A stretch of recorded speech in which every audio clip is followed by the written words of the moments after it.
Hello guys, welcome back to my YouTube channel. आज हम लोग देखेंगे बिल का फॉर्मूला विथ फाइंड मैचिंग। जैसे एग्जांपल के लिए आपकी कंपनी से बहुत सारे कस्टमर हैं और हमारे पास डेटा जो पड़ा हुआ है, एक से लेके जब कंट्रोल प्लस डाउन एरो को क्लिक करेंगे तो हमारे पास डेटा पड़ा हुआ है 3901।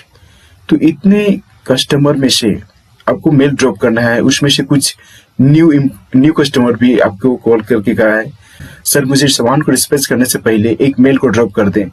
तो इतने डाटा को एक एक करके मैच करेंगे, फाइंड आउट करेंगे तो बहुत मुश्किल है। तो न्यू कस्टमर को मेल ड्रॉप करने के लिए आपको VLOOKUP का फॉर्मूला का प्रयोग करना पड़ेगा और मैच करना पड़ेगा पूरे टेबल में कि कौन सा एग्जिस्टिंग कस्टमर है और कौन सा न्यू कस्टमर है। आपको न्यू कस्टमर के लिए क्या करना होगा कि मेल ड्रॉप करना है। तो उसको करने के लिए आपको क्या करना होगा, सबसे पहले कि आप जहां पर फाइंड आउट करना चाहेंगे वहां पर डेटा को ले लें और जिसके माध्यम से आप फाइंड आउट करना चाहते हैं उस डेटा को ले लें, राइट। तो यहाँ पर हमने कस्टमर आईडी को लिया है और कंप्लेंट डेट और स्टेटस यहाँ पर हमें देखना है। इतने मेंबर में से कुछ मेंबर न्यू है और कुछ एग्जिस्टिंग मेंबर है। तो उन्होंने कहा कि सर मुझे भी मेल ड्रॉप कर दीजिए कोई भी सामान डिस्पैच करने से पहले।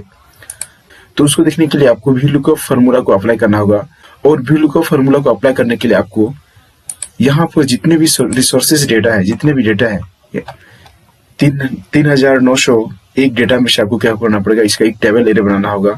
टेबल एरे बनाने का सबसे आसान तरीका है कि जितने भी डेटा है आप उस डेटा के कॉलम को पकड़े और इसे ऐसे ड्रैग करें, या तो फिर कंट्रोल प्लस राइट एरो को क्लिक करें। उसके बाद संपूर्ण डेटा सेलेक्ट हो जाएगा और सेलेक्ट होने के बाद यहाँ पर नेम बॉक्स जो होता है यहाँ पर आप नेम दे दें।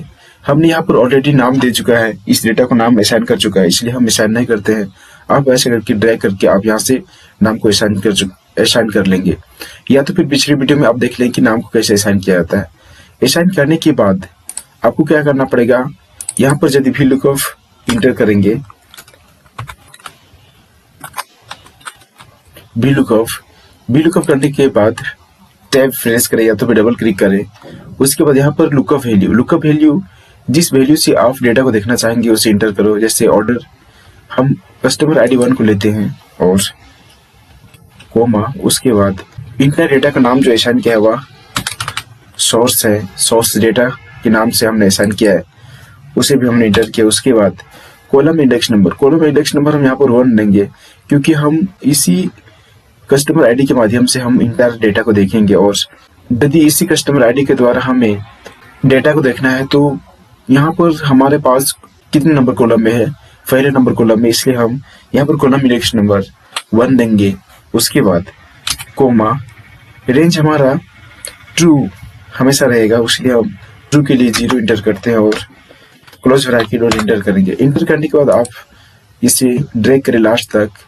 ड्रैग करने के बाद जितने भी आपके पास यहाँ पे डेटा है उसमें से आपके पास एग्जिस्टिंग डेटा ऑलरेडी है, बाकी दो में से एग्जिस्टिंग डेटा आपके पास नहीं है, ये हमारे पास न्यू कस्टमर है। तो ऐसे करके भी आप देख सकते हैं, या तो फिर आप क्या कर सकते हैं दूसरे तरीके को, यहाँ से जितने भी एरर आ रहा है, ये क्या है एरर, इसमें से कोई डेटा नहीं फाइंड आउट कर रहा है, तो उसको करने के लिए आपको यहाँ पे क्या करना पड़ेगा, इफ एरर का प्रयोग करना होगा।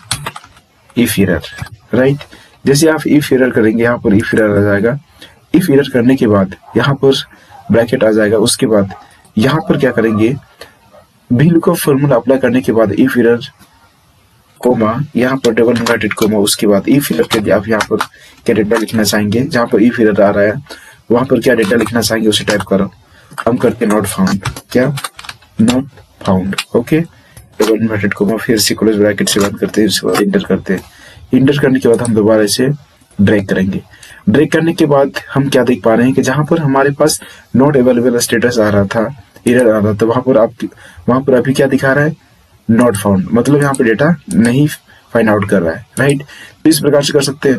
दूसरा और तरीका क्या है, यदि आप बाकी सभी आईडी में जितने भी है एग्जिस्टिंग डेटा उसमें यदि फाउंड लिखना चाहते हैं और न्यू डेटा है जिसको मेल ड्रॉप करना है उसको नॉट फाउंड रहने देना है, तो उसके लिए आपको क्या करना पड़ेगा कि और एक इफ फॉर्मूला लगाना पड़ेगा।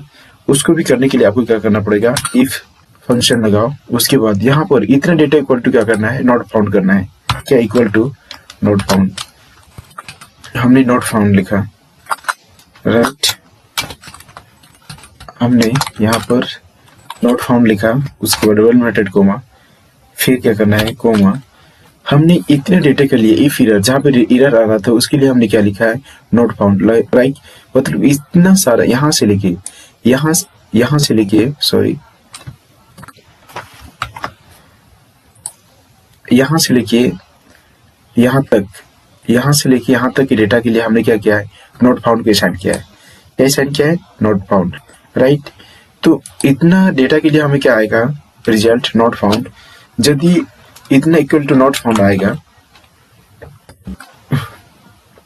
यहाँ पर कोमा इक्वल, यहाँ पर कितना आएगा नॉट फाउंड, हमने नॉट फाउंड टाइप किया डबल इन्वर्टेड कोमा, या तो फिर बाकी सभी डेटा के लिए क्या आएगा फाउंड डबल इन्वर्टेड कोमा, उसके बाद क्या आएगा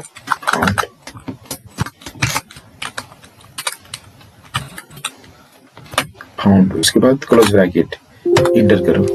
इंटर करने के बाद कुछ इश्यू आ रहा है हमारे पास। अच्छा, यहाँ पर हमने डबल इन्वर्टेड कोमा से बंद नहीं किया है, उसको इंटर करो। इंटर करने के बाद यहाँ पर ड्रैग करो, राइट।